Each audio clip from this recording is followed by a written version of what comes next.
Hello, this is Tom from Rejuvenes, your scar advisor. Today we're going to talk about silicones and its different forms.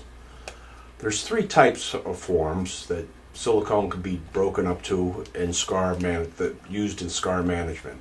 The first is the silicone elastomer, which is basically what Rejuvenes is. It's a plastic, okay? It's the highest form of most complex, longest backbone form of the silicones.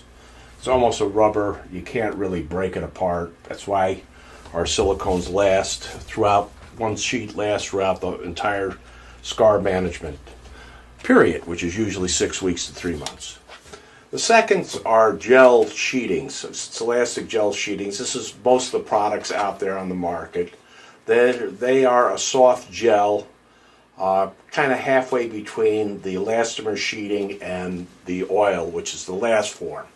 So you have the elastomer sheeting, okay. You have the gel sheeting, which are usually thicker, okay. These need to be replaced every week or so. They fall apart. And then you have the oils, okay, which are usually contained in a stick or whatnot. They can be mixed with a wax to make them a little bit thicker. Now, the types of silicone, there's silicones and silicates being thrown off by these each forms. The silicone elastomers throws off a very microscopic nanoparticle of silicates, and they're thrown off the backbone, so they're very highly negatively charged ions. The silicone gel sheeting is a mixture of the silicones and the silicates, okay, and the silicone that's being thrown off is a bigger molecule. And the oils are just really big base form, big silicone molecules.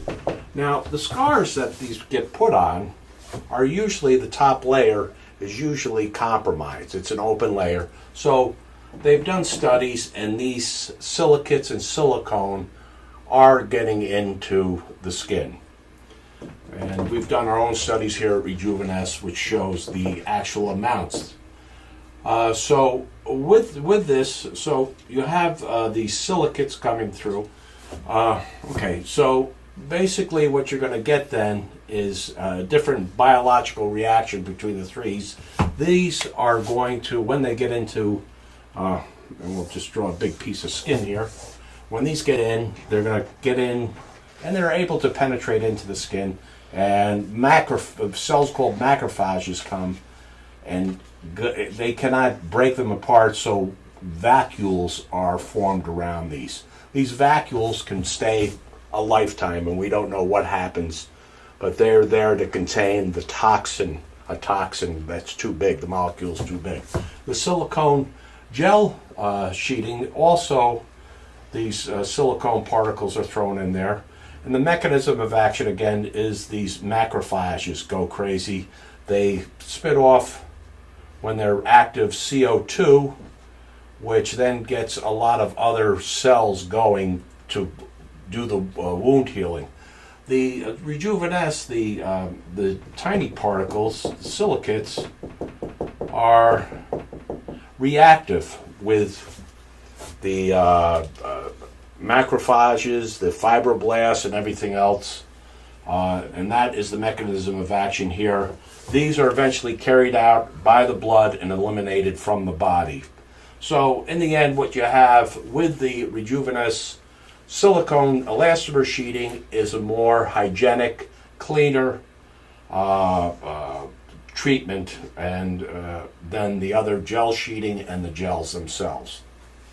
And that will do it for the silicone, different forms of silicone and scar management.